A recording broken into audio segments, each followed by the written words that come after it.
जय श्री राम, राम राम, नमस्कार। Education system Bihar में आपका स्वागत है। टीईटी एसटीईटी शिक्षक अभ्यर्थियों के लिए बड़ी खबर निकलकर सामने आ रही है। सभी अभ्यर्थियों के लिए महत्वपूर्ण है। 7वें चरण के सभी टीईटी एसटीईटी क्वालिफाइड अभ्यर्थी ध्यान दें। जैसा कि आप लोग ये क्वेश्चन देख रहे होंगे और वायरल हो रहे हैं कि इस क्वेश्चन पर भी मामले लंबित हैं और देख सकते हैं कारण भी आप लोग नीचे पढ़ सकते हैं। स्पेलिंग और अंग्रेजी भाषा देख सकते हैं और यहाँ पर जो डी है उसके जगह पर टी होता, वही बात है जो चिन्ह लगा हुआ है आप लोग देख लिए होंगे।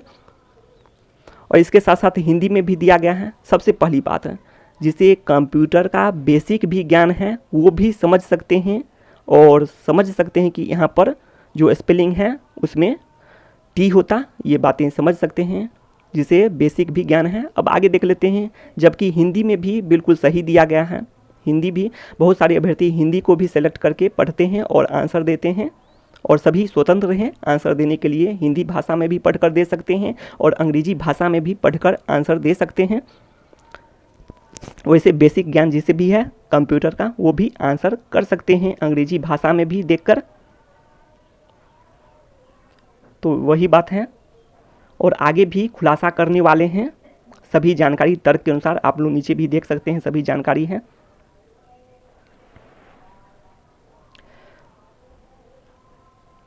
कुछ अभ्यर्थी हिंदी भाषा को सिलेक्ट करेंगे, चयन करेंगे और सवाल पढ़कर जवाब देंगे।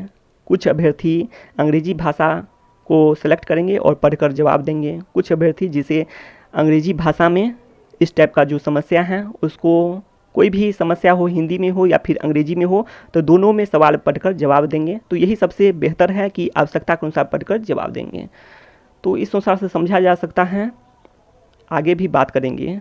तर्क 2 देख सकते हैं कि कंप्यूटर का बेसिक ज्ञान है वो भी समझ सकते हैं कि अंग्रेजी भाषा में क्या लिखा हुआ है, यहाँ पर आप लोग देख सकते हैं और अधिकतर समझ सकते हैं।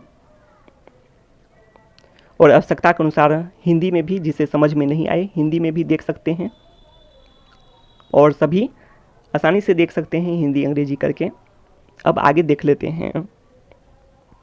अगर किसी को आप लोग ये देख सकते हैं फ़ॉन्ट साइज परीक्षा में समझ में नहीं आता, ये भी हो सकता है किसी को समझ में नहीं आता है, या तो वो हिंदी में पढ़कर समझेंगे जो हिंदी भी देख लेंगे या फिर उसको छोड़ देंगे, वही बात है।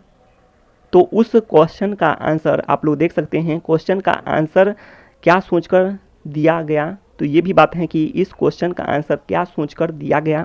तो ये भी बातें ये भी उठते हैं। आप लोग नीचे देख सकते हैं, यहाँ पर राइट में देख सकते हैं यही सवाल रहा और इसमें देख सकते हैं कि आंसर दिया गया है।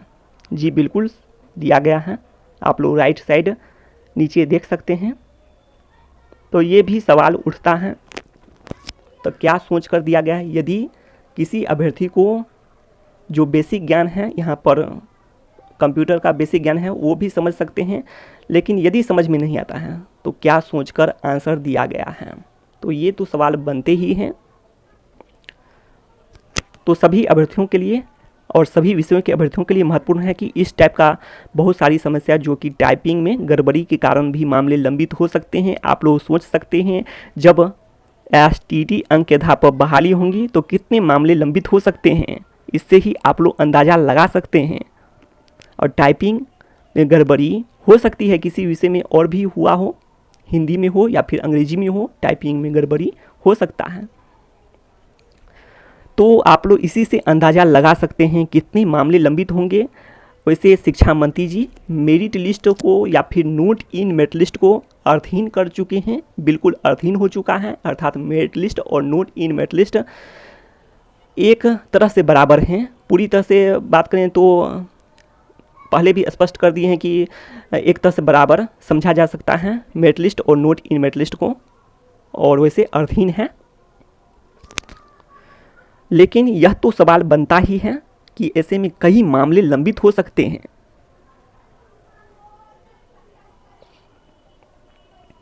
और कुछ भी गड़बड़ी हो मामले लंबित हो जाएंगे। वैसे ये भी सवाल उठते हैं, जब रिजल्ट कार्ड आ गया, इसके लिए अभ्यर्थियों ने बहुत सारे अभ्यर्थियों ने प्रयास किए, कितने साल के बाद रिजल्ट कार्ड आया और रिजल्ट कार्ड भी नहीं आ रहा था। लेकिन आप लोग सभी विषय के अभ्यर्थियों के लिए बात कर रहे हैं, रिजल्ट कार्ड तक नहीं आ रहा था। इसके लिए बहुत सारे अभ्यर्थी ने प्रयास किए, समय समय पर शांति मार्च हुआ, उसके बाद रिजल्ट कार्ड आया है।